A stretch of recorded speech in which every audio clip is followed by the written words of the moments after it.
Okay, we'll go ahead and call to order the Senate Education Committee. We are in a tight time crunch because we have 3 bills to hear today. And as you remember from other sessions we've had, we lose our video conferencing in Las Vegas at 3:30, so, or probably closer to 3:15. So we'll go ahead and start, and I'll ask our committee secretary to please call the roll. Senator Buck, Senator Onate, Senator Flores, Senator Hammond, Senator Neal, Senator Titus, Chair Lang. And please mark the committee members present when they arrive. I know they're presenting in other committees. So welcome to everyone. It's been a while since we've been back here, so we're going to have to get back in the swing of things again. But all the deadlines are over for right now, and we'll move into our hearing of the assembly bills. Please make sure it's after lunch. We had an extended lunch. Make sure your cell phones are silent so they don't ring during the committee hearing. If you wish to testify, please make sure you've signed in at the desk over by the front door. When testifying, please remember to turn on your microphone first and then state your name so we get that for the record. And each time that you're finished speaking, to turn off your microphone so it doesn't pick up something you might not want us to hear. Prisoners have provided 10 copies for members of the public to be submitted for presentations. Everything's over on the table. The bills are on the table. Anyone can view materials on Nellis. At the end of the meeting, I'll take public comment, and you can submit we do 2 minutes, and if you can't get all your comments in 2 minutes, you can give written comments to my committee secretary, and we'll upload the whole amount onto Nellis. And if you don't have written comments today, you can write them overnight and make sure you get them to her in the morning so that she can upload them. And then last but not least, you will see committee members on their laptops from time to time, because as you're testifying, they'll be looking up important details that they're interested in about your bills. So please don't take that as a sign of respect. Just know that they're doing their due diligence and their work. So with that, I am going to open the hearing on Senate Bill 118. Assemblyman Watts, when you're ready, please begin. I think I said Senate Bill and I meant Assembly Bill 118. I might do that a few times before I get it in my head. No problem. Yes, the bills have switched houses. Thank you so much, Madam Chair, members of the committee. For the record, Howard Watts. I represent Assembly District 15 in Clark County, and it is my pleasure to present Assembly Bill 118 for your consideration today. I am joined by Paul Muradkin with the Vegas Chamber. And before I get started, I want to note that Assembly Bill 118 was one of the measures that came out of the last Southern Nevada Forum process, a process that has really been spearheaded by the Chamber, but brings in a diverse group of stakeholders across Southern Nevada to make recommendations for policy to address the issues that our community faces. This was one of the recommendations from the Good Governance Working Group, which I had the pleasure of serving as one of the co-chairs during the last interim. And all of those work groups are bipartisan and bicameral. Assembly Bill 118 seeks to revise the composition of the Board of Regents, reducing its membership from 13 members to 9, and reducing the terms of regents from 6 years to 4. Really what this is about is trying to elevate the discourse in the Board of Regents, to promote collaboration, increase collaboration by having a slightly tighter group of regents who can deliberate and hopefully come to consensus on how to do what's best for our state's higher education system. It's also moving the terms to be commensurate with all of the other state education bodies and most of the other bodies that we have. Of course, the only other office that has a term longer than 4 years is our judiciary, and folks running for the judiciary have to at least be in the legal profession. They have to be lawyers.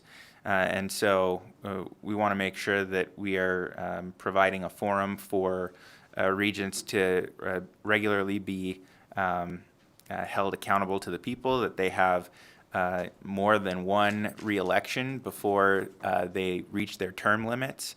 And so by moving those terms to 4 years, again, that would align it with my colleagues here in the state Senate, with county officers, with city officers, with county school board members, and with State Board of Education members. So that's really what this bill seeks to do. The way that it's laid out, and I won't walk through the exact nitty-gritty details of the bill, but as you can see, it's fairly short. This would take effect really in 2028, and the goal of how this is laid out is to make sure that no existing regent's term is affected. I know there have been questions before about redistricting to redraw the districts. Because there would be 2 legislative sessions before this would take effect, this would be, redistricting would be envisioned as being a fully open and collaborative process, which the system has done during our normal redistricting period. So this would just happen sometime within the next few years, where they would gather folks together, have an open, inclusive process, and bring maps back to the legislature to consider, not during this session, but during either the 2025 or 2027 legislative sessions. So as laid out, the goal is to make sure that no regent that is currently elected has their term or their district impacted by these changes, and that there's a clear pathway for this transition that all candidates would be aware of moving forward. So that's really what we're trying to do with this measure. And with that, I'll turn it over to Mr. Muradkin to make some remarks. And after that, I believe we're ready to answer any questions that the committee has. Thank you, Chair, members of the committee. Paul Muradkin, Senior Vice President, Government Affairs for the Vegas Chamber. First, I'd like to thank Assembly Watts for bringing this bill forward. As you heard, this bill emerged from the Southern Nevada Forum as part of that interim activity that we have throughout the entire community. As many of you know, the forum is chaired in a bipartisan effort to bring issues forward, not just on behalf of the business community, but the philanthropy community, educators, community members. It's a well-established endeavor for the last 10 years, and is part of our process in our community. As you know, the Chamber has been actively involved with governance reform for many years, and we believe that the Board of Regents, with this bill, is important to another step in improving our higher education system. The reason that employers care about the success of higher education is that they hire the students, and that it's important to our members and our employers in our community that when these students graduate from the system, that they're ready for a solid foundation to start their career. And we believe that the reform will benefit all the institutions in the state. It doesn't matter if you're in Reno, Las Vegas, Carson City, Elko. We believe this is a good governance bill for our entire community and our statewide community. And that's why we believe that this bill is important. We appreciate what Assemblyman Watts has brought forward, because we believe that this is student-focused. It will support the students. It will allow our faculty to do what they need to do. And we do recognize there's been some recent changes and have been positive in NG, but when we go back 20, 30 years, is a systematic problem has been a concern to many of us. As Assemblyman Watts walked you through the bill, it does shrink the region size down. Those maps, of course, would be redrawn, and we believe that there will be no impact proportionally to one community over another. It will be systematically adjusted across the state. But I think what's important on the democracy conversation that has occurred is that by going from 6 years to 4 years, voters will have more of an opportunity to hold those elected officials accountable. So if someone's serving 12 years, currently they're only elected twice. By going to this bill, you'll have 3 times to have a say on a region. And I think that's important, that the voters have a say in those races more often. I think that's important. And as Assemblyman Watts said, the only example we know are judges at 6 years. This body's held at 2 or 4 years. We believe consistency is important. I think maybe you know the Chamber likes consistency and everything. So, but we do believe that this is an important bill to move forward. And I just want to say, over the years, if you see the history of the regions, the size has fluctuated. About 21 years ago, we increased the board size as a state and as a body and as community members, because we thought greater board size would allow for great collaboration. and greater efforts, but we believe that has not been the case. And actually, at times, many of you are aware, there's been discord, as Assemblyman Watts has said, and challenges. And we believe a smaller board will serve Nevadans better, and we ask for your consideration. Today, happy to answer any questions. Thank you. Thank you. That concludes our presentation. Thank you. And I guess I'll start with a couple questions. And so I'm really interested in, as you reduce the number of board seats, I'm really interested in the ethnic representation. And have you looked at the current board and the ethnicity of the current board, and by deleting particular seats, who you would be deleting? Thank you for that question. I might have to defer to others to talk about the current makeup of the board. However, here's what I'll say. So first of all, we don't have maps, right? Those maps would have to be drawn and ultimately approved by the legislature. And so to the extent that we can redraw those districts, they're going to have to be compliant with Voting Rights Act and other laws, and we need to give various communities the opportunity to have the electoral power to select their representatives. Again, I don't think that, to your question of are there specific seats that are going to be eliminated, this does propose specific district numbers in trying to get that down. So any number past 9, those districts would be phased out. But when we redraw the districts, it would basically be a completely different map with 9 districts instead of 13. And so, just talking logistically, as we start to get to that point, there could be regents that end up in the same district and want to compete for the ability to continue on. It's hard to kind of predict that several years down the road at this point, but it doesn't necessarily target specific individuals to have their seats removed. It's just a scaling down of the board overall, and then trying to redraw fair and equitable districts across the state to accommodate a 9-member board as opposed to a 13-member board. Thank you. Senator Neal. Thank you, Madam Chair. So, couple questions. So, it's kind of piggybacking on Chair Lang's question.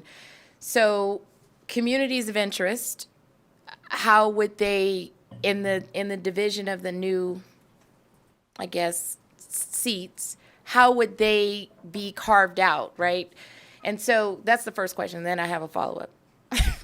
Thank you very much. Howard Watts for the record. So again, the way that I understand this is that NSHE would use the same process that they've used to redraw seats over at least the last 2 redistricting cycles that I've seen, which has been that they've undergone their own process and engaged community members to figure out those communities of interest and how those can be preserved and not divided. They help work on bringing forward proposals. Ultimately, those proposals come to the legislature.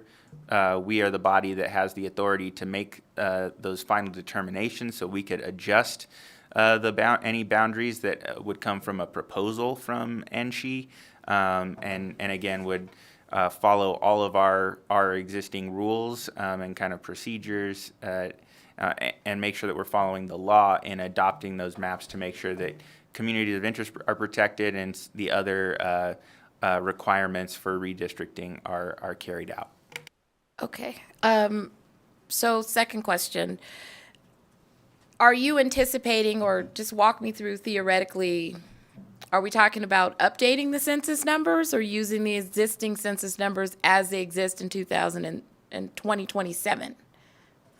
Thank you for that question. Howard Watts for the record. So obviously we can't conduct a full-on census in between. We do get some updated population estimates from the American Community Survey and information of that sort that does come from the Census Bureau, but it's not a full-on census. So I'm actually not sure if we can, to what extent that we can use those updated population estimates since they are not an official census. But to the extent that it would be viable to do so, I think we could pursue using those updated population counts. And then final question, Chair. Sure. And then third question, which is not related to census or communities of interest. You talked about efficiencies and, fluctuation, high, low, but isn't one of the barriers to effective policy making at the regents the ability to communicate with each other and this open meeting law violation? And that's not being addressed at all. So regardless of you change this number or not, them being able to talk to each other about policy and discuss and make deliberative decisions is a problem. So how are we going to deal with that? So you get your magic wand. Thank you for that question, Senator. Howard Watts for the record.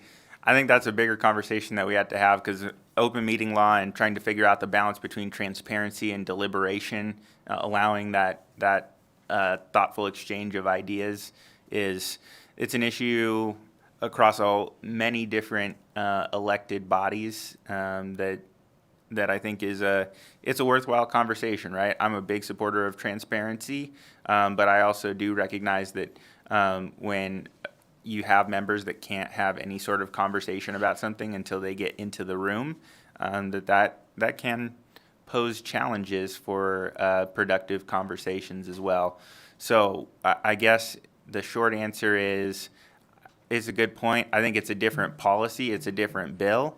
But I don't want to discount that is another important consideration. Ultimately, this is something that I and that some of the chamber and other folks in that were involved felt is something that can make a positive difference in terms of having a little bit of a tighter group, similar to the size of some of the other decision-making bodies like the Clark County Commission, which is 7 members. So this would be 9. Like the State Board of Education, could lead to those deliberations being able to reach consensus a little bit easier. Thank you. Senator Buck. Thank you, Chair Ling. You had mentioned that the term of a regent is 12 years. Is that correct? Howard Watts for the record. So the term limit is 12 years, just like pretty much all of our positions. They have a 6-year term. So under the way that things currently stand, they run for a 6-year term. They can run for re-election to a second 6-year term, and then they've reached their term limit. Under this proposal, they would have 4-year terms, so they would have 3 4-year terms to reach their term limit on the board. So being in a 4-year term myself, I know that typically I spend about a year and a half of that term campaigning. So I just wondered if you see this as more productive, because it ends up taking time from serving when you're campaigning. Do you see that as more effective, or? Well, Senator Howard Watts for the record, serving in a 2-year term, I believe that they can make it work.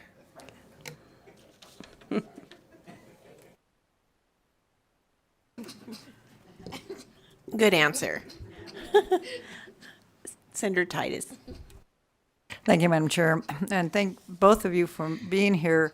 Although I appreciate the basis of this, at least the presumed basis of this, and it was created from the Southern Nevada Forum. And that's probably my biggest concern about this, is that the Southern Nevada Forum got together and thought what would be best for Southern Nevada, as opposed to perhaps what's best for all of Nevada. And looking at this narrowing of, or limiting of the number of people serving, just doing the math, currently with the 13 representatives, with assuming we have about 3.2 million people in the state of Nevada, each one represents 246,000 folks. by narrowing it down now to 9 members. It'll be 355,000 folks that they're representing. And just wondering if you are, and I think Assembly Watts, would you look at cutting it, dividing it by latitude or longitude, or where were you looking at dividing this from a demographic location of the number of people you're representing? In other words, my concern is that the North may only have one person on this board. We know that students in our state go throughout the state for education. Some from the North go south and vice versa, and in rural areas too. So my concern is a representation of all Nevadans, not just what the Southern Nevada Forum felt was best for Southern Nevada. Thank you for that question, Senator Tice. Howard Watts for the record. I appreciate that.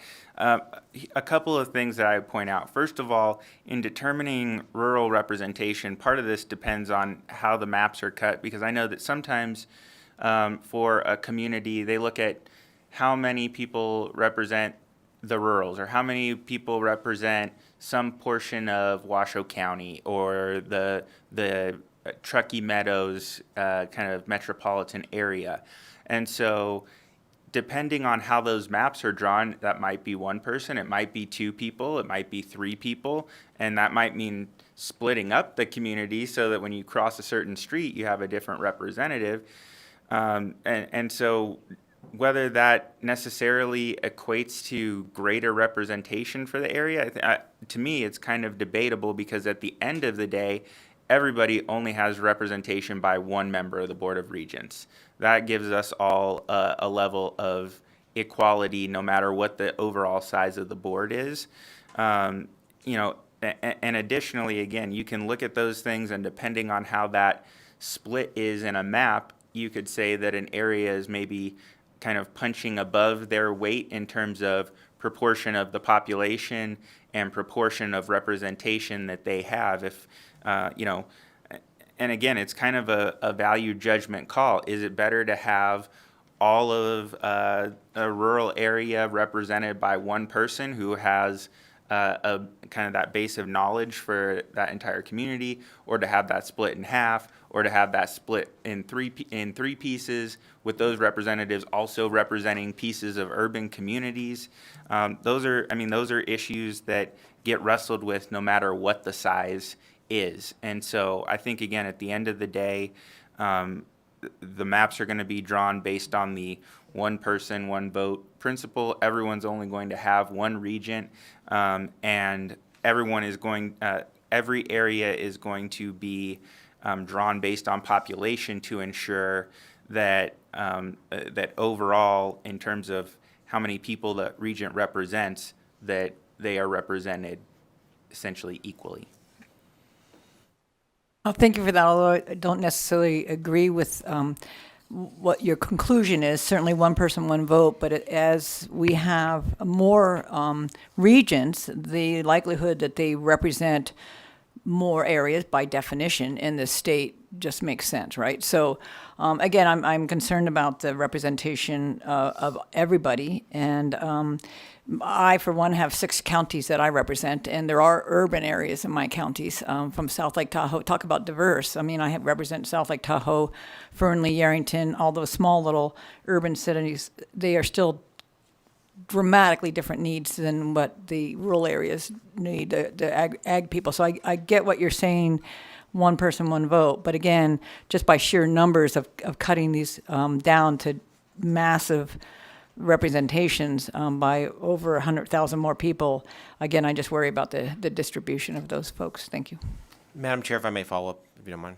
Please go ahead. Thank you, Paul Maracan, for the record again. And this follow-up, Dr. Tice, what you were saying, obviously it is named the Southern Nevada Forum, but I just want to be very transparent. We have Northern Nevada members that engage in the forum, entities from the north and the rural communities that do come down for these meetings, so their voices have been part of the process too. So it may be called the Southern Nevada Forum, but many of the ideas we bring forward are from a statewide perspective, because obviously, as many of you know, the Chamber has members throughout our state, and we believe that the reform on accountability, being student-focused, and doing what's best for our students, doesn't matter if you're rural, Northern Nevada, or Southern Nevada, it's right for our community. So this really was a statewide perspective in this conversation. So, but I do thank you for your perspective, and thank you for the question.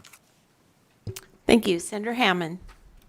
Yeah, thank you, Madam Chair, but I think he just made the statement I was going to make. So, I mean, it is the Southern Nevada Forum, but there are many times when we sit around and we think what would be good for the North as well. Thank you. Thank you. I was wondering if one person catches that. Thank you very much. But no, in true spirit, we do. I mean, these are all a lot of times state issues, and we try to figure out what they are. I mean, we bring them up in state in the Southern Nevada Forum, and sometimes it's not a regional issue, but it's brought up. So then we go with it, right? We run with it. And we try to figure out what's the best approach. But I appreciate the measured sort of thoughtfulness of this, and look forward to kind of figuring it out. Thank you very much, Senator. And Howard Watts, for the record, on that broader point that you raised, that Mr. Muradkin raised, I think that while there are some regional specific issues, in general, the approach that I've taken, and I think that the forum has taken, is to seek issues where something that benefits Southern Nevada benefits the state, and something that a policy that is benefiting the entire state is also benefiting Southern Nevada, and that's, I think, kind of the approach that we're trying to take. Okay, seeing no further questions from the committee, I'll ask you to step back and we'll open it for comment. Anyone in the room that wishes to speak in favor of Assembly Bill 118? See, I said it right this time, Assembly Bill. Okay, anyone in the room? Anyone in the South? Please come on up.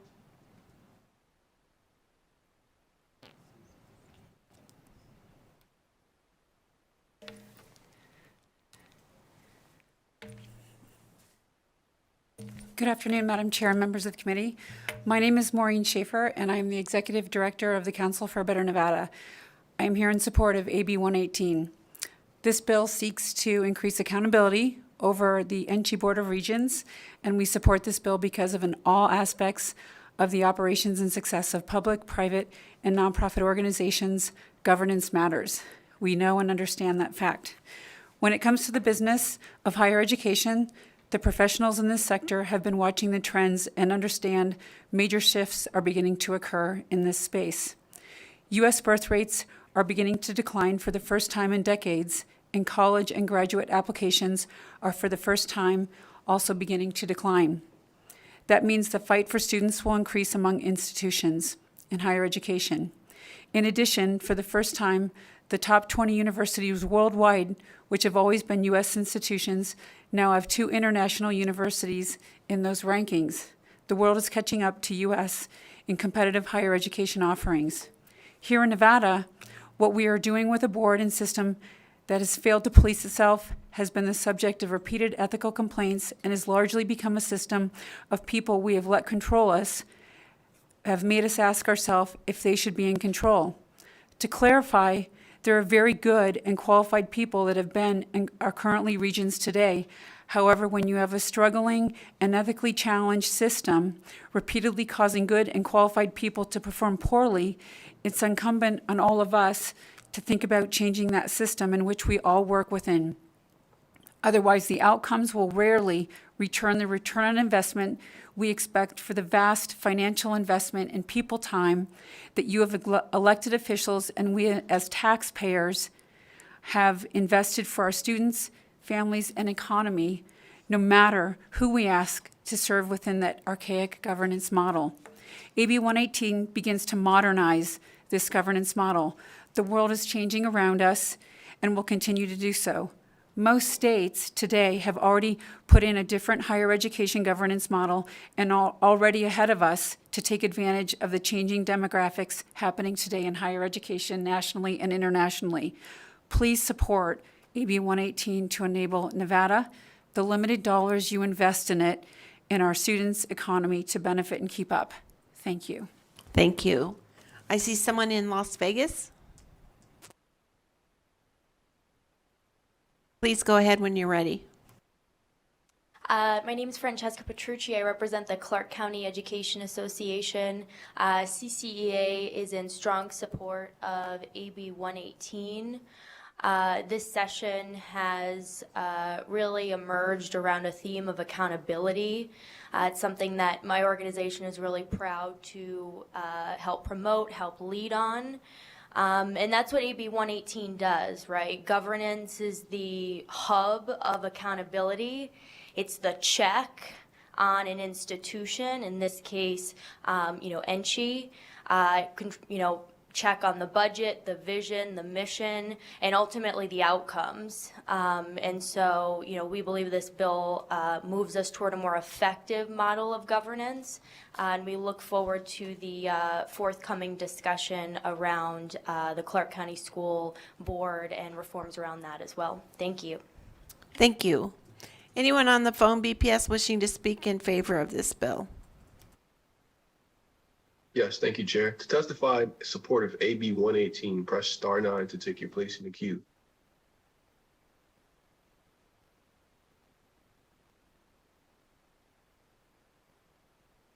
Chair, there are no callers wishing to testify in support at this time. Thank you. Anyone in Carson City wishing to speak in opposition to AB 118?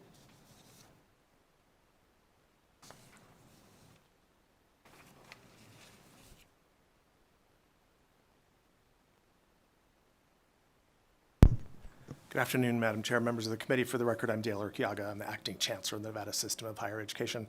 As the primary appointed employee of the board, I'm here on behalf of the board. In the other house, the chair of the Board of Regents and the vice chair of the Board of Regents were available to testify in opposition to this bill. They apologized they were not able to make this hearing today, so you'll have to do with me. The board has not voted on this bill, but in a meeting in early February, the chair polled the board sort of in a consensus format to give direction to me how I might take positions during the session on this issue and on other issues. The sponsor had kindly chatted with me about what the component pieces of this bill might be, and the board expressed through that direction to me its opposition to changing the terms or changing the size of the board. And I would say primarily the testimony in the other house from my bosses centered on the subject that Senator Titus has raised, and that would be the size of a district represented by an individual on a 9-member board, and that there would be winners and losers because we do apportion based on population, and so therefore the North would lose representation under almost any map drawing. So with that, Madam Chair, I thank you for your time. Thank you so much. Okay, I see no one in Las Vegas. BPS, is there anyone on the phones wishing to speak in opposition? To testify in opposition of AB 118, press star 9 to take your place in the queue.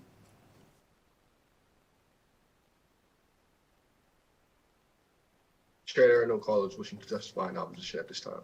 Thank you. Is there anyone in Carson City wishing to speak in neutral? Las Vegas to speak in neutral? On the phones to speak in neutral. To testify neutral to AB 118, press star 9 to take your place in the queue.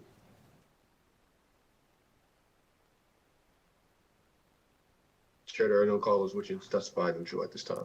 Thank you so much. Assemblyman Watts, would you like to make a few closing comments? You're good? Okay, then we'll close the hearing on Assembly Bill 118, and I will open the hearing on Assembly Bill 164. Speaker Yeager, whenever you're ready, we're ready.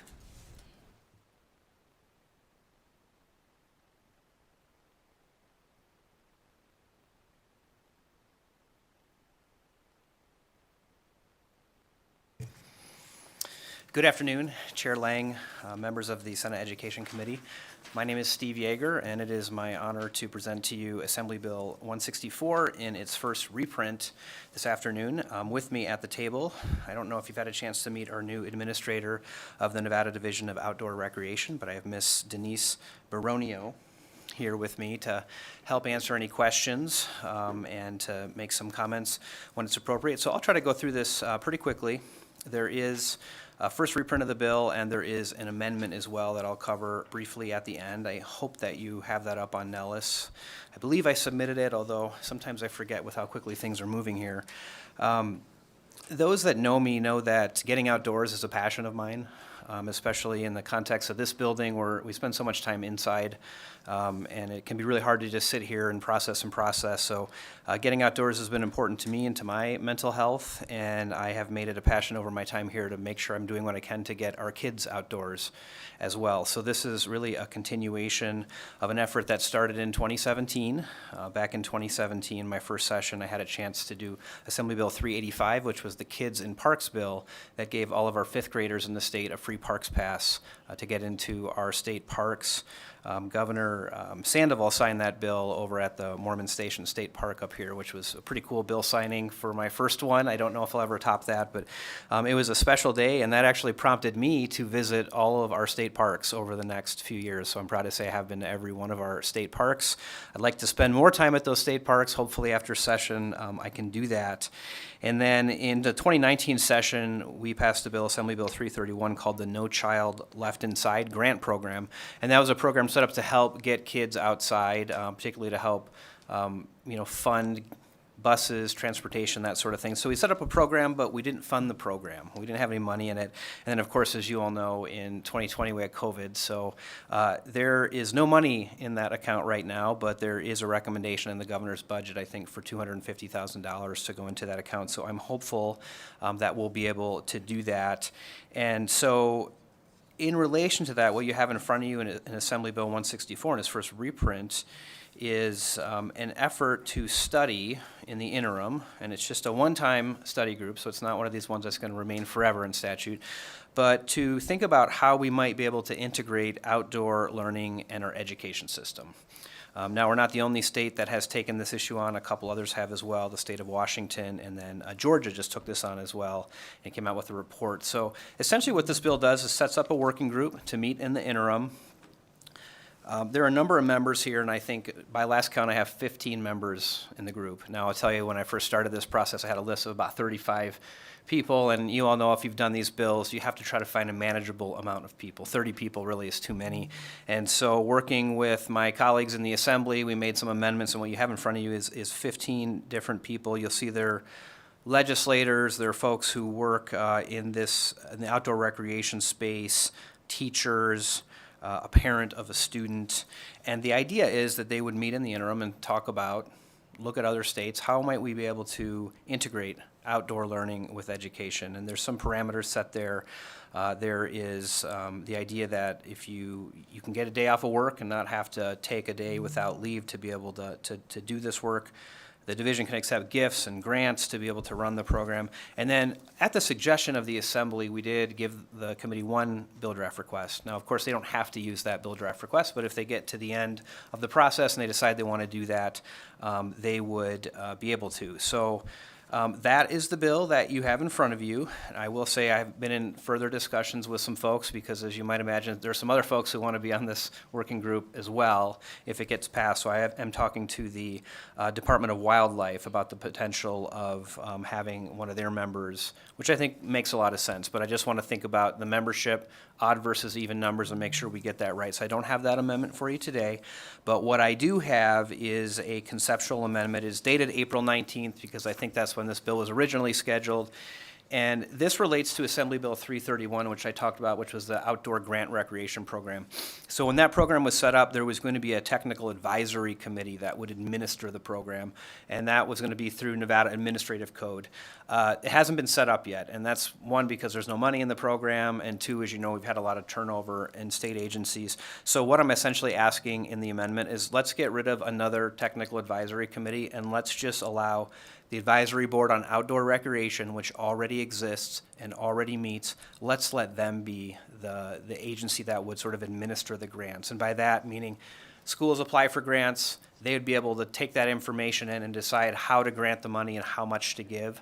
So really this was just to streamline the program, because if that funding comes in, I don't want it to be delayed by having to set up another committee to start looking at this when we already have the Advisory Board on Outdoor Recreation. I have been working with former Senator Settlemeyer, who, as you know, is now in a leadership division of the agency. So we collaborated on this amendment and thought it made a lot of sense. So that's the bill. That's the amendment.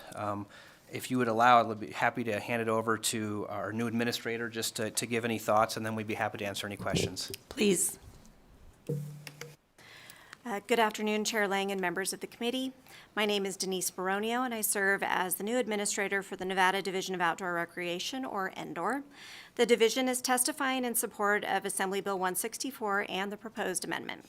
NDOR's mission is to advance and promote sustainable, world-class outdoor recreation opportunities throughout Nevada. NDOR's primary focus is to affirm the role of improving public health and wellness to increase community capacity for outdoor recreation and stewardship. To accomplish this, it is important to pursue programs and partnerships that support diverse opportunities for incorporating outdoor education into pre-K through 12 educational programs. The NDOR's Nevada Outdoor Recreation and Education Grant Program, created by the legislature and proposed for funding in the governor's recommended budget, has the potential to serve as a supportive adjoining state effort creating opportunities for youth engagement with local outdoor spaces in schools and in extracurricular activities. Additionally, recommendations of the working group proposed in AB 164 may elicit projects that are eligible for grant funding under this program.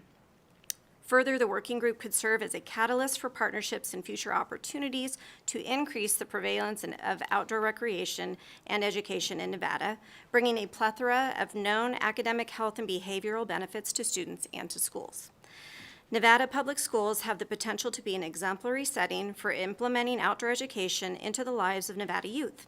Access to outdoor spaces is the hallmark of many Nevada communities, though often without programmed connections to our educational system. However, expert recommendations paired with grant dollars can start to change that dynamic and afford our communities, especially those which are currently under-resourced, greater access to the local outdoor spaces to promote regular outdoor activity.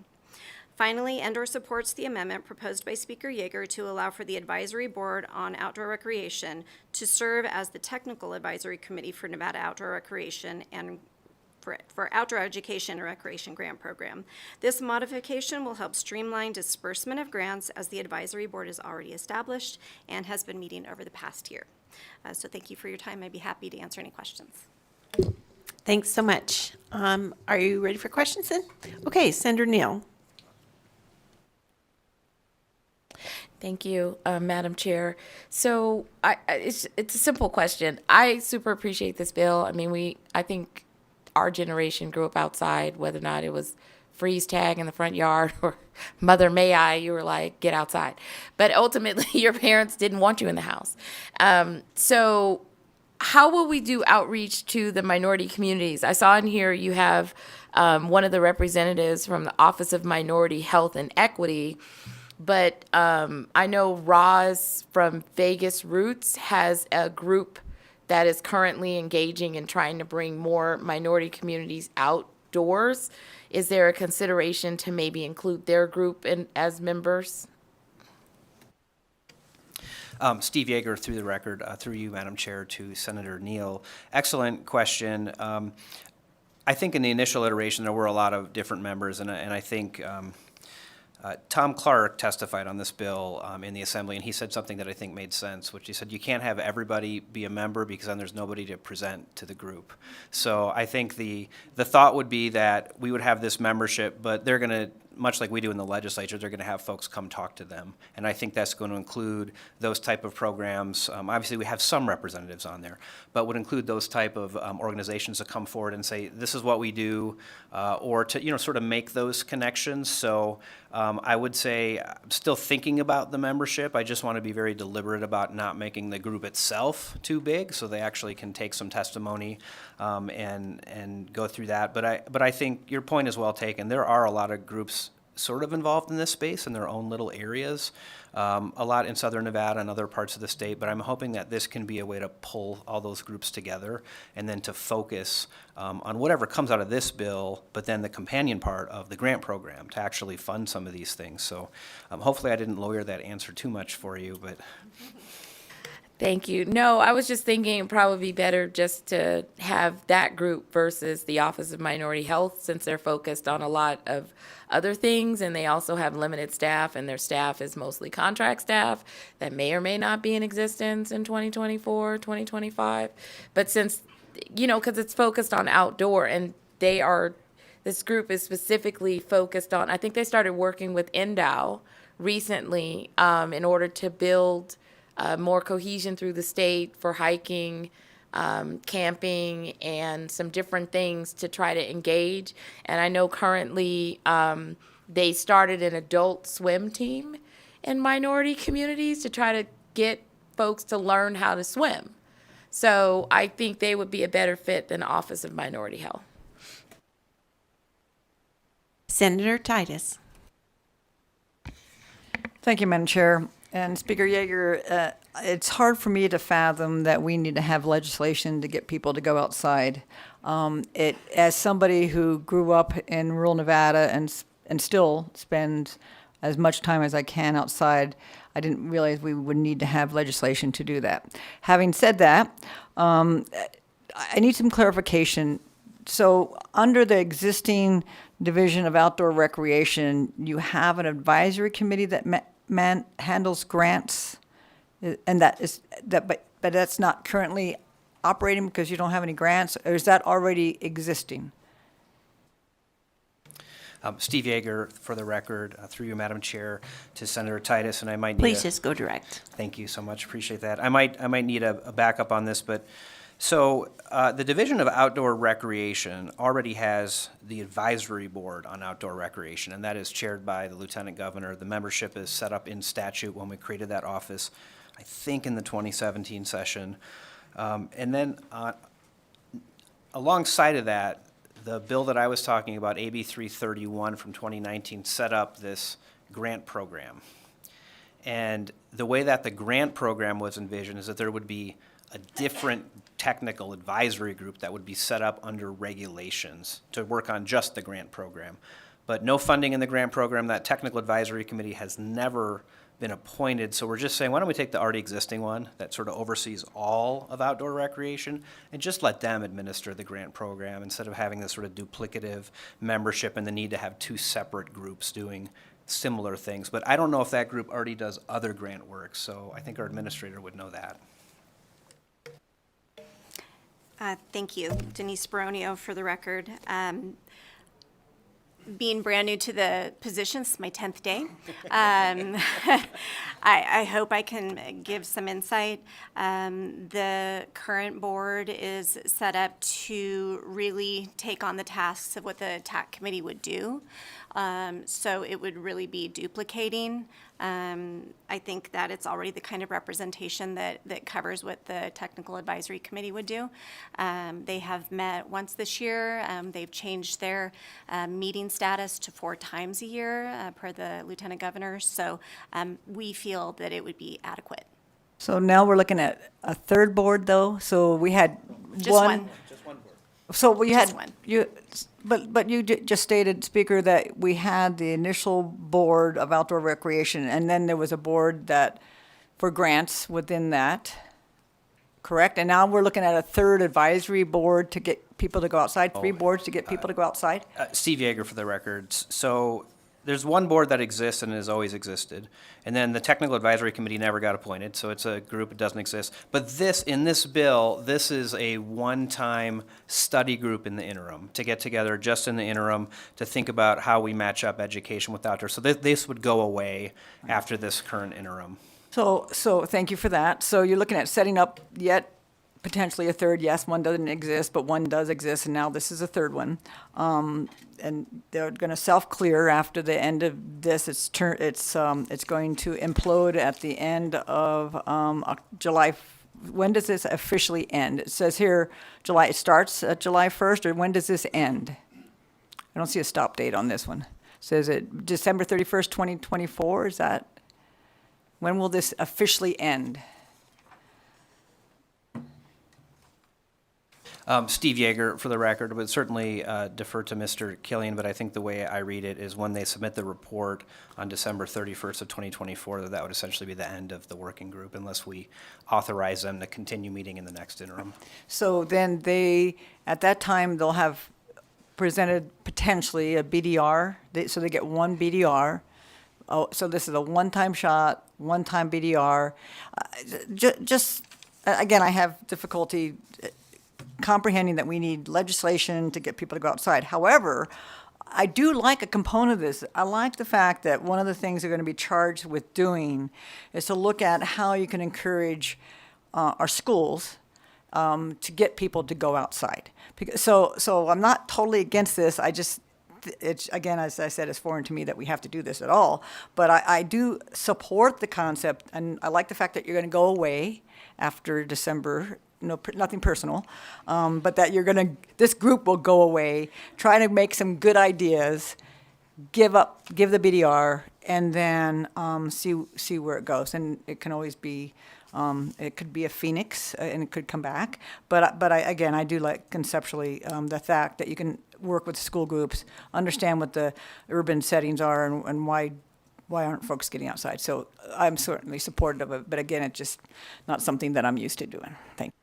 That's Steve Yeager for the record. Certainly understand that. I was pretty surprised to learn, and I mean, maybe it's not a surprise to everybody in here, but particularly in Clark County, there are a lot of students who have never even like been to Red Rock, which is like right next door, right? Never been to Valley of Fire. These are things that are like right there in southern Nevada. Now, part of that is transportation issues, right? You need to get buses, and need to do all that. But, some of the studies that I've seen just show generally, and I think this is probably not true in rural communities, but children can spend as little as 10 minutes a day outside these days. And to Senator Neal's point, I mean, my mom would lock me out of the house, and she'd say, "Don't come back until dinner's ready," right? And I'd amazed I didn't get in more trouble than I did. But I think that obviously is the intent here, and just appreciate the comments, and hopefully we'll get some good work done if this outdoor recreation study group is approved and becomes law. Okay, so I'm just a little confused. So if you could just clarify for me on this study group thing, because I'm looking at your amendment. And what it looks to me like is your amendment takes the group that's already in the bill, the current group, and makes that the study group, and doesn't create a new study group. Is that correct? Steve Yeager for the record. Thank you for the question, Chair. I've been pretty unclear. So the study group in the bill is still going to exist even with the amendment. Okay, this is like sort of a brand new standalone, one-time only study group. What the amendment does is it kind of looks at two other groups that are in existence, and I would say consolidates them.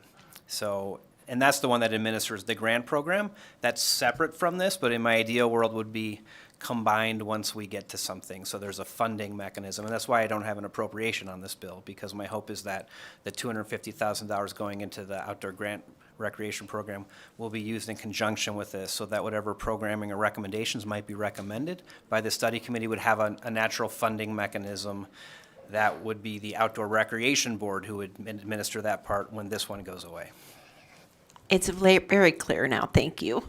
Any questions from this side? Seeing none, if you want to step back, I'll take public comment.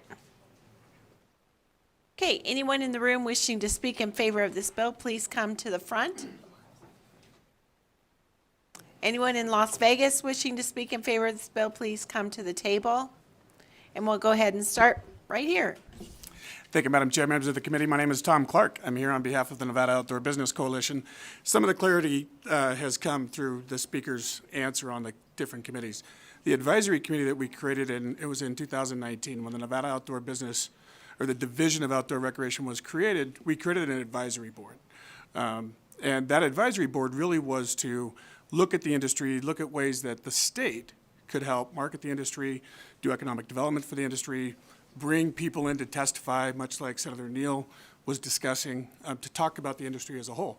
They weren't really given any granting power because there really isn't a grant fund there. The amendment, as I understand it, and I think it's pretty clear on my side, instead of having a technical advisory committee that oversees that grant that was created by statute, we'd simply use that advisory committee that's already populated to then oversee that grant resource. The new committee that's created, or commission that's created by the legislation, I think is really great because it brings the education element into the classroom. I personally am surprised, as a native Nevadan, born in Elko and lived in Tonopah for a long time, how little kids go outside. I'm more surprised at how little they take care of what is outside when they get there. And so part of this education process could be the leave no trace. How do you take care of your state parks? How do you preserve these resources for future generations that are to come? And at the same time, get those kids to understand there's really fun places to play in Nevada, whether it be Red Rock or just the desert or the trees or Ely or Tahoe or whatever. When you have that in the classroom element, hopefully it sparks that curiosity of what is really out there. I think too that, what we've discovered through the pandemic, our urban trail system got a tremendous amount of use because a lot of people went outside and they discovered these trailheads right in their own neighborhoods, and those trails were used as well. So with that, Madam Chair, thank you. I hope I clarified some of the questions. We very much support this bill on behalf of the Nevada Outdoor Business Coalition. Thank you. Thanks so much. Ms. Case, if you would hold a minute, I'm going to go to Las Vegas because we are going to lose video feed in Las Vegas in about 15 minutes. So if I could take you now, that would be great. Great, thank you. Good afternoon, Chair Lang and members of the Senate Education Committee. My name is Sheila Bray with the University of Nevada, Reno. We would like to express our support of Assembly Bill 164 and thank Speaker Yeager for bringing forth this bill. The University of Nevada, Reno is proud to be the home of Cooperative Extension and our Nevada 4-H Youth Development Program that spans the entire state. For more than 90 years, Extension has administered 4-H in Nevada, which is part of one of the largest youth organizations in the United States. 4-H is a Learn by Doing life skills program that teaches youth communication, team building, problem solving, self-responsibility, community leadership, and much more. For nearly 79 years in Nevada, 4-H camping has been a proven and effective method of reaching, teaching, and involving youth in leadership skills development. We are now home to 2 youth camps, our state 4-H camp at Lake Tahoe and our newest camp in Alamo, located within Lincoln County. These camps provide both day and overnight recreation options for our youth in southern, northern, and rural Nevada. Whether the outdoor experiences are large or small, in a park or at a camp, the value of a day in the outdoors can bring to our youth are limitless. From our many experiences in this space, we know providing both camp and outdoor recreation experiences for our youth help them to become more aware of the natural world around them, grow as leaders and as members of a team. We again thank Speaker Yeager for bringing forth this bill and for elevating the need of outdoor recreation for our youth. We urge your support of AB 164. Thank you so much. Go ahead, Ms. Case. Thank you, Chair and members of the committee. Leah Case here today on behalf of the Nevada Public Health Association in support of AB 164. The Public Health Association recognizes that access to outdoor activity increases the amount of activity kids do, the amount of physical activity. It leads to decreases in weight and helps with the obesity epidemic. It leads to increases in positive mental health. And for children diagnosed with attention deficit disorders, it can help alleviate some of those symptoms. I would also just like to add that as a person who sits on the Carson City Parks and Recreation Advisory Commission, that our group would love to, participate and provide resources to this working group and help the kids in Carson City and across the state get access to some of the fabulous outdoor recreation activities we have here. Thank you. Thanks so much. Good afternoon, Chair Lang and members of the committee. For the record, my name is Nick Schneider, representing the Vegas Chamber. We'd like to thank Assembly Speaker Yeager for bringing this bill forward. We're in support of AB 164 as we believe that finding creative ways to incorporate the resources our beautiful state provides to further engage our students will aid in providing a higher quality education, as well as also support our outdoor tourism industry. We urge your support of AB 164. Thank you. Thank you. Go ahead. Good afternoon, Madam Chair and members of the committee. For the record, my name is Mary Przenski here representing Nevada Association of School Superintendents.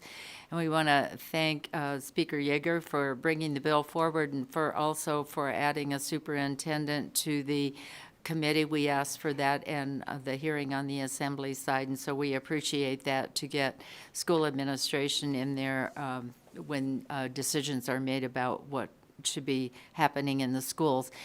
This is a good bill. We need to get our kids off of the devices and outside where the trees are and the water and appreciate our beautiful state. So thank you. Thank you. Please go ahead. Thank you, Madam Chair and members of the committee. For the record, my name is Christy Cabrera Georgeson, and I'm the Deputy Director for the Nevada Conservation League.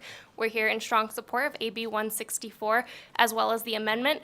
Providing funding for the Outdoor Education and Recreation Grant Program is a priority of NCL this session, and so moving that money quicker is something we are definitely supportive of.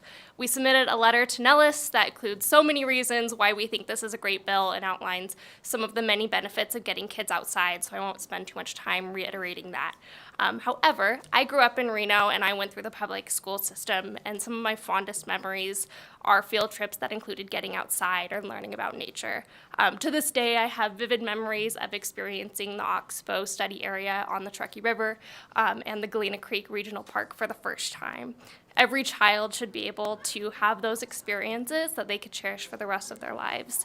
Those experiences cemented my love of nature and the great outdoors and my appreciations for all things and all the opportunities Nevada has to offer, and, ended up in a career advocating for our environment. By teaching our kids about nature and the great outdoors, we're building the next generation of stewards of our lands and water. We'd like to thank the speaker for being a consistent advocate for getting the kids outside, and we strongly urge the committee's support. Thank you. Thank you. Please go ahead. Good afternoon, Madam Chair. Chris Daly, Nevada State Education Association, the voice of Nevada educators for over 120 years. NSEA also supports AB 164 to better incorporate outdoor recreation into the curriculum of public schools. We were proud to support AB 385 in 2017 and AB 331 in 2019, extending outdoor opportunities to Nevada students. Many educators in schools already incorporate outdoor education into their curriculum to improve academics, personal health, and appreciation of nature. We believe this working group will be a good opportunity to discuss best practices and to make recommendations to ensure outdoor education is available to every Nevada student. Thank you. Thank you. Is there anyone in Carson City wishing to speak in opposition? I see no one in Las Vegas. Is there anyone on the phones wishing to speak in opposition? To testify in opposition of AB 164, press star 9 to take your place in the queue.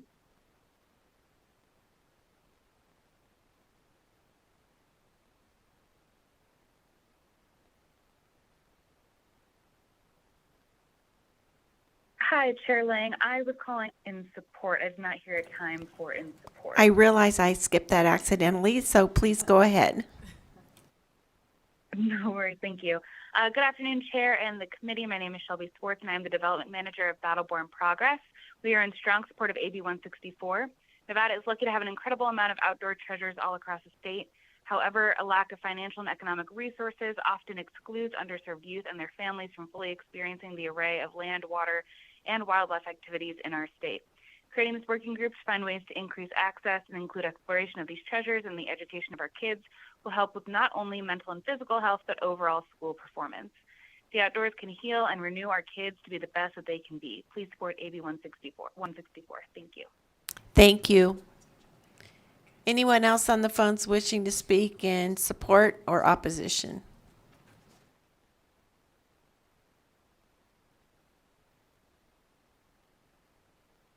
For the record, Hank Brown, and I am a member of Carson Montessori Student Legislative Team.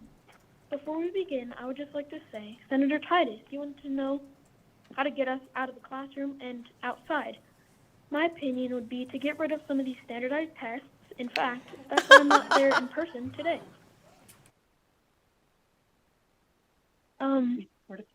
Our team is speaking in favor of AB 164.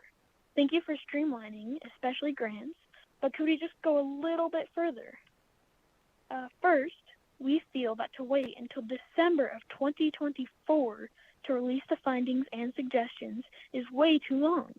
If suggestions and ideas are doable, workable ideas for the curriculum, they should be available to educators to implement, to explore, to try out, and for students to experience as soon as they're discovered.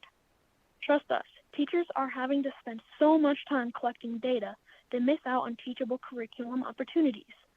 Second, as we read through the list of appointees, we noticed the voice of the student is missing. Also, take advantage of programs already in place. Experts like River Wranglers, Great Basin Outdoor Schools, and the Water Conservancy for this northern Nevada area. Nevada has some of the greatest outdoor opportunities in the United States. Currently, Carson Montessori has curriculum and outside opportunities from water clarity, including explorations at Lake Tahoe, which, by the way, has the clearest water in 50 years. Water conservation and restoration of the land to its natural state, to balance animal preservation with the mustangs, and native heritage explorations, which all are right out the front door of the legislative building. Please consider these additions and let us experience the outdoors in Nevada in our classrooms immediately. Please support AB 164, and thank you for your time. Thank you. And did you email me your testimony? All right, Chair, I just wrote them. Okay, he did. So that'll be put on Nellis if you want to take a look at it. Okay, anyone else on the phones? There are no more callers wishing to testify at this time. Okay, anyone in Carson City wishing to speak in neutral?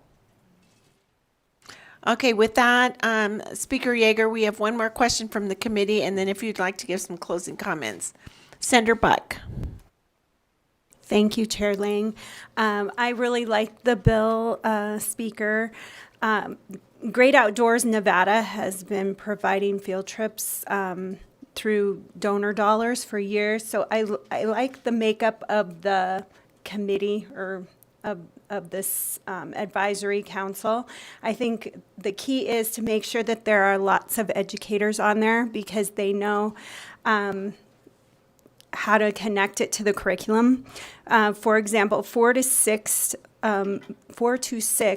most at-risk schools in Henderson and in Las Vegas, the Boulder Highway corridor there. Fourth grade students, they go visit on a day field trip, and I know this has been going on since I was back in the building for fourth grade students, and they go to Valley of Fire, Calville Bay and Marina, and like meet and have lunch, and Hoover Dam, and it's a wonderful day for the students. And so I really like the bill, and I just wanted to point that out. Just make sure that there's lots of educators on this committee. Steve Yeager for the record. Appreciate the comments and we'll certainly look into that. And I think that's, you make a good point, which is some of this is happening in schools and some of it's not. And I think one of the things this working group can do is look at best practices around the state and try to replicate some of that. So in closing, Madam Chair, thank you for a great hearing. We are very busy in this building all the time, but I'll be truthful. When I get a moment to daydream, I daydream about Lake Tahoe. I daydream about Spooner Lake. I daydream about getting outside.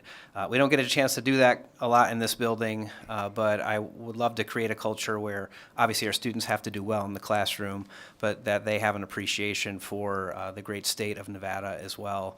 And so I think this bill hopefully moves us in that direction. And again, just appreciate your time and consideration this afternoon. If there are additional questions or considerations, I'm always available. Thank you so much. Thank you so much for being here today. And with that, we'll close the hearing on Assembly Bill 164. And Assemblywoman Mosca, so I know we're past our time, but we're going to keep going if you're good, if you have time. Okay, so we'll open the hearing on Assembly Bill 212. Just a second before you start. Are those your people in Las Vegas? Okay, I'm seeing people in Las Vegas. And if you can hear me, I am letting you know that we're going to lose video feed at 3:15. So you won't be able to be on the video feed. You'll have to tune in by phone. So I'm just letting you know.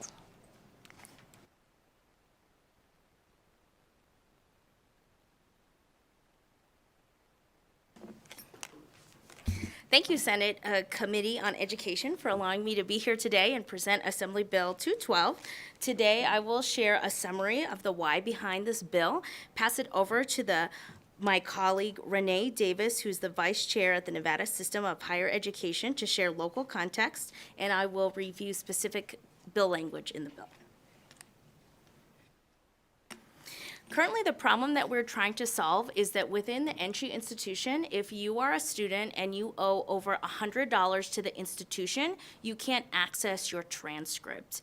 And we know that right now this impacts over 26,000 students and that by getting in their transcript, they can transfer or they can get a job. So we really are just trying to solve a pretty practical problem. We are trying to solve this by ensuring that young people still have responsibility in paying their debt. We know that it's important to the institutions. And what we want to make sure is that young people can still access their transcript by one, setting up a payment plan, but two, not having to make that payment for the first one. And so we have a letter from Truckees Meadows Community College that actually already does this, and they have an example. So again, we don't want young people to not pay their debt. We think it's important that they are responsible, but that we don't have any systemic barriers that allows them to not access the transcript. So again, for us, the solution is give the young person their transcript, put them on a payment plan, but don't make them pay the first one. Nationally, you'll see in the exhibits that this is not a new thing. The U.S. Secretary of Education called this as his priority a year and a half ago. And we know that there are 8 other states that have adopted this. And when you include the states that also allow young people to access their diplomas, because if you have a fee, you can't access your diploma, that's actually 13 states. This bill, though, right here is only talking about transcripts. And so it's not a new policy, and I'm very excited to kick it over to my colleague who's going to share the state context here. Good afternoon, Renee Davis, Associate Vice Chancellor for Academic and Student Affairs for the Nevada System of Higher Education. Thank you, Assemblywoman Mosca, for asking Anchi to help introduce this bill, and thank you, Chair Lang, for a time on the committee's agenda to discuss this important topic. I began my career in the financial aid office at Truckee Meadows Community College, and I have to say this is a topic I'm really passionate about. As the Assemblywoman mentioned in her introductions, the topic of transcript access has been receiving attention at the national level over the past year or more. The timing of discussions across the NSHE system was influenced by this national conversation, particularly by the release of a joint statement from the National Association of College and University Business Officers and the American Association of Collegiate Registrars and Admissions Officers. By fall 22, the system had undertaken this conversation in earnest, and we began planning for a joint meeting between our campus student affairs officers and business officers. Ultimately, the joint meeting occurred in early February 23. In the lead up to that meeting, we learned about Assemblywoman Mosca's bill draft request. And during that period, not only did the Assemblywoman reach out to my office, but she also had conversations with campus leaders across the NSHE system. This work on her part helped us advance our internal conversations on the transcript access issue. That's not to say the conversations were easy. They weren't, because we have to balance the needs of students to access their transcripts with the needs of institutions collect fees that are owed to them so that costs aren't passed on to other students. During that February meeting, a compromise was reached, described already by the Assemblywoman, giving students access to transcripts after signing up for a payment plan. This would allow students to move forward with their desired educational and employment goals while giving institutions the opportunity to counsel students on their payment obligations and the consequences of not meeting them. I'm happy to report that in early March, just prior to the introduction of AB 212 in Assembly Education, this policy revision was approved by the Board of Regents. I'm sure the committee members are wondering how many students are impacted. I know that the Assemblywoman just shared that 26,000 students at the time we collected that data. We did that back closer to the beginning of the year. As of that data collection, the median debt owed by students with a transcript hold ranged from 426 at Truckee Meadows Community College to 1,152 at UNLV. It's also important to note that students from historically minoritized backgrounds made up the majority of the students in this population when we pulled that data. These and other data points are available as an exhibit in Nellis, and also there's a copy here in the room if you would like to take a look. Thank you for your time, and thanks again to the Assemblywoman for her collaborative approach. Thank you so much, Ms. Davis. So Chair, if it's okay with you, I'll do a very quick bill review. Thank you. So again, this bill, in working together with everybody, we knew it was better to make a policy that NCHU regents would have to adopt it because they're the ones that have to execute it. So we just have in the bill what we wanted to make sure. So it's that current and former students can access their transcripts, both unofficial and official, that they cannot be charged a higher fee for the transcript, and that Section 2 just has all the definitions. I'm a proud first-generation college graduate, and I've worked with youth for the past 15 years as a founder and executive director of a college access nonprofit. And this is actually the issue that we've spent most of our post-secondary budget on each year when it comes to ensuring that young people can continue and persist in their higher education. So I just want to acknowledge and thank the multiple stakeholder engagements from our presidents, vice presidents, student affairs, college students, high school students, parents, teachers, professors, our chancellor, our vice chancellor here today, and the regents who did pass this policy last month. But we are continuing with this bill so that it can be codified. So even if the regents changed, they wouldn't be able to change this because it's codified in state law. And we're really excited that we can hopefully remove another institutional barrier for our young people. So with that, we are ready for questions. Thanks so much. Questions? Senator Neal. Thank you, Madam Chair. I appreciate the policy. I'm just curious, in terms of the effect of the policy, what's the loss of the revenue from the transcript fees that have been accumulated that no longer would exist with this bill? Renee Davis, Associate Vice Chancellor for Academic and Student Affairs, and thank you, Senator Neal, for that question. That is a difficult question to answer because in terms of the collection of the debt that's owed from students, this is just one lever to ensure that if a student wanted a transcript, then the institution would, according to the prior policy, say, in order to get your transcript, you need to pay whatever your amount of your bill is due. So in the ideal world, there's not going to be a financial impact, and hopefully it will have a positive effect, but we really don't know if students who wanted their transcript just didn't get their transcript because they weren't able to pay, therefore it would be neutral, or if in some cases students paid and then maybe the payment plan, they'll take advantage of that option and then not pay. Follow up? So, so is the policy going to be retroactive to allow the students who may have been affected by the policy to now come and get their transcript? Renee Davis, for the record. Essentially, yes. Anyone who currently has a balance due with one of our institutions, and I might add that it's current and former students that we're talking about. So anyone who has a balance due and needs their transcript, they would just need to contact the institution and set up a payment plan, and then they would receive access. So yes. And then final question, Chair. Is there going to be a new lever in which you try to make sure they pay their debt? Renee Davis, for the record. There's not a new lever other than the fact that setting up that payment plan, we're hoping that that's going to have a positive effect and have one more opportunity for the conversation with the student explaining, here's, what you owe and the consequences of not paying, that have consequences down the line for students. Erica Mosca for the record, and I would just add from my practical experience, it's a great question that we see, is it's really students who maybe they started up here at UNR, but they live down south, and maybe a parent lost a job, or they need to go home to help, and if you leave mid-semester, you actually owe because you're withdrawing.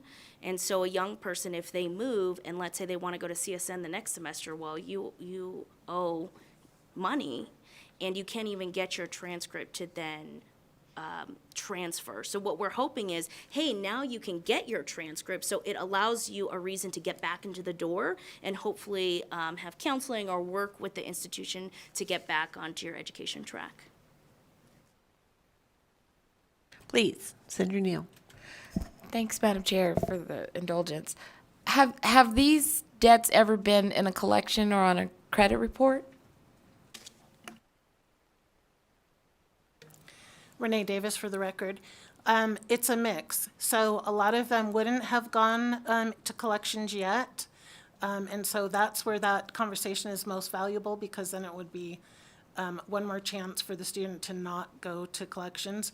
But there could be some that have been, some of the very old debts could be in collections. Senator Titus. Thank you, Madam Chair. I like the concept of a bill. You can't get a job, you can't pay back things if you can't get a job, and I understand that's where you're looking at.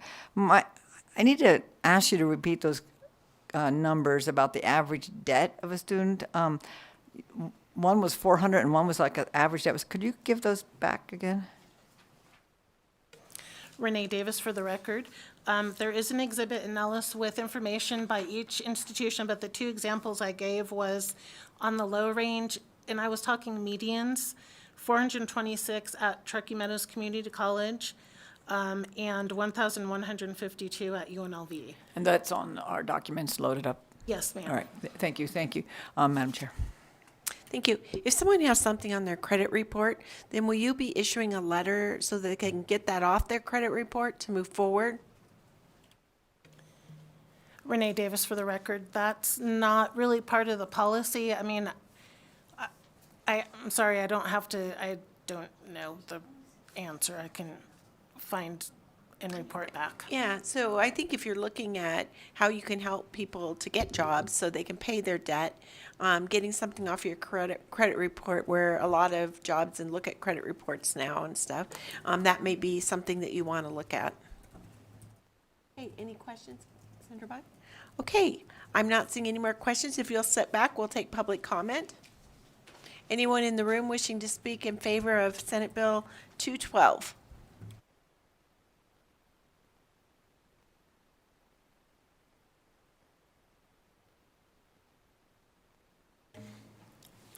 Good afternoon, Senator Lang, Chair Senator Lang, and members of the Senate Education Committee. Anthony Ruiz with Nevada State College. We are full support of this bill. Thank you. Good afternoon. My name is Amanda Vasco, VASKOV, represent the Associated Students of the University of Nevada. That's over 14,000 undergraduate students at UNR. We are in support of this bill and its efforts to dismantle barriers to job and employment post-graduation. Thank you so much. Thank you. Good afternoon, Chair Lang and members of the committee. Nick Schneider again for the record, representing the Vegas Chamber. The Vegas Chamber is in support of AB 212, and we believe that removing this barrier of not being able to access your transcripts will provide a more level playing field and provide opportunities for the more economic disadvantaged students to better compete in the job market for positions with higher wages. We thank you for your consideration. Thank you. Chair Lang and members of the committee, Kanani Espinoza representing UNLV. We'd like to thank the sponsor of the bill for working with us during the interim and meeting with President Whitfield, and we support the bill. Thank you. Thank you. Former Commissioner Weekly, we are so happy to have you here today. Welcome. Thank you, Chair Lang. Thank you so much, and members of the committee. I'm here to support on behalf of the College of Southern Nevada, AB 212, and we want to thank the sponsor so very much because the example that was given, we have an example like that exists today. We have an actual student who was accepted to UNR. His mother passed away prior to 2 weeks before he was scheduled to come to school. He ended up coming to school, but he was so grief-stricken, he couldn't finish. He sat out a number of years and decided to go back to school. He decided to take a couple classes at CSN, but because of the debt that was still there and he couldn't get access to his transcript, it caused such hardship. And to your point, Chair Lang, that is a part of his credit report today, and so his father is trying to help him work through that because it has become a huge barrier. And so we're so very grateful to Assemblywoman Mosca, and thank you to Renee Davis, Mrs. Davis, for providing this information. I think this will be a huge blessing to so many students looking to further their education. Thank you all so very much. Thanks so much. Michael. Commissioner, would you mind just saying your name for the record? I'm sorry, Lawrence Weekly, Weekly. Michael Flores on behalf of the University of Nevada, Reno. I want to thank the bill sponsor. We met with her last summer when she was still Executive Director of Leaders in Training, and we had a roundtable last week on campus with a number of our first-generation college students, and this came up as an issue. And so we're really thrilled to support this legislation. I did not know about that situation that Mr. Weekly mentioned, so we'll work with him as well on that student. So thank you. Thank you. Doug Unger, D-O-U-G, U-N-G-E-R, Nevada Faculty Alliance.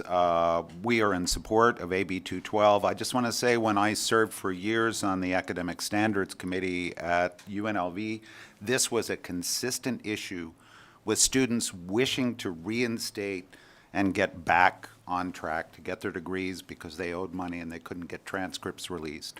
And I also want to say personally that 50 years ago in June, I had a diploma withheld because I owed a $2 library fine that I didn't even know about and had to walk across the campus to pay it before I could get my diploma. Anyway, thank you very much, Assemblywoman Muska, for supporting this bill. Thank you. Thank you. Is there anyone on the phones wishing to speak in favor of Assembly Bill 212? To testify in support of AB 212, press star 9 to take your place in the queue.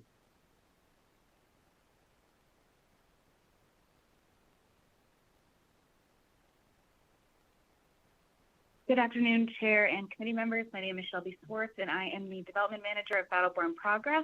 We fully support AB 212 and thank the sponsors for bringing it forward. No financial hardship or low-level fine should prohibit any student from pursuing an education or having access to their educational records. We have seen these fines and fees prohibit so many of our students across Nevada. As someone who went to UNLV, or as someone who works for someone who went to UNLV, we've seen this firsthand. This bill will remove a barrier to access in our higher education system, and we urge the committee to support this critical legislation. Better access to higher education is the Nevada way. Please support AB 212. Thank you so much. Next caller, please.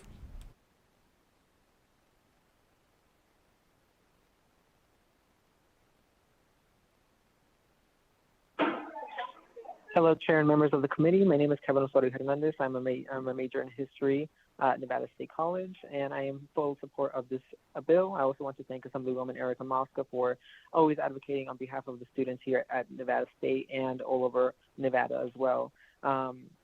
I'm a first-generation college student, and so this is a particular issue that really affects a lot of first-gen students, and it affects a lot of Nevada State students as well because we have a high majority of first-gen students as well. So please support in favor of AB 212. Thanks so much. Next caller, please.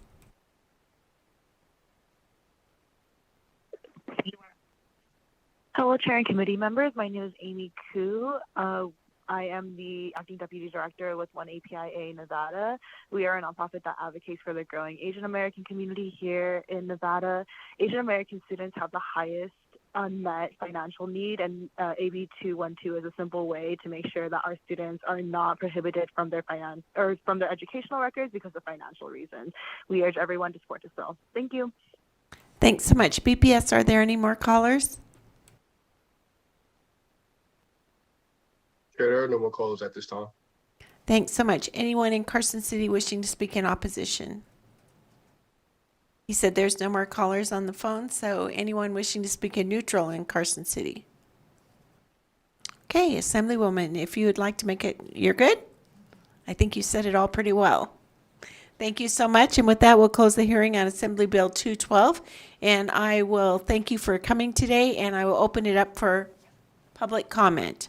Anyone in Carson City wishing to give public comment, please come to the table.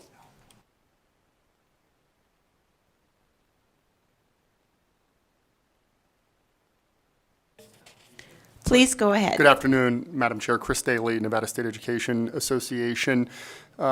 This week, the National Education Association released their annual rankings of the states for 2022, and sadly, Nevada continues to struggle. At $11,280 per pupil last year, Nevada once again ranks 48th in the country, more than $5,000 behind the national average, and about $1,000 behind both states, Alabama and Mississippi. NSEA has often discussed the crisis of educator vacancies in Nevada schools. From fiscal year 21 to fiscal year 22, the total number of teachers in Nevada declined by nearly 1,200 teachers. That's a net, or 5% of the teaching workforce in the state. NEA projects Nevada will lose around another 2,000 more teachers this year, reflecting another net reduction of 10%, by far the largest of any state in the nation. That's why NSCA has been saying it's time for a 20% raise for every Nevada educator, so we can stop the bleeding of our workforce. We know Nevada has a serious vacancy problem as well with education support professionals, including paraprofessionals who are integral to student learning, and bus drivers who are responsible for getting students to and from school. The NEA reported this week that the average Nevada education support professional earns about $37,000 a year, nearly $20,000 less than what's needed for a family of two to have a modest standard of living here in Nevada. That's why we say it's time for 20, with starting pay of $20 an hour for the workers who make our schools run. Meanwhile, Nevada, once again, we've retaken first in the nation, but for class size, the largest class sizes in the country, with about 22 students in average daily attendance per teacher in the system. Our large class sizes don't just impact student learning. They're a serious working condition issue for classroom educators. They also contribute to issues of student behavior, school safety. During the discussions of restorative justice, we know that if you have 40 or more kids in a classroom, it's impossible to do it right. That's why we say it's time for 20, with class sizes of 20 students. Thank you very much. Thanks so much. Anyone else wishing to speak? BPS, is there anyone on the phone wishing to speak in public comment? Chair, the public line is open and working, but there are no callers willing to provide public comment at this time. Thank you. And with that, we will close the Senate Education meeting today.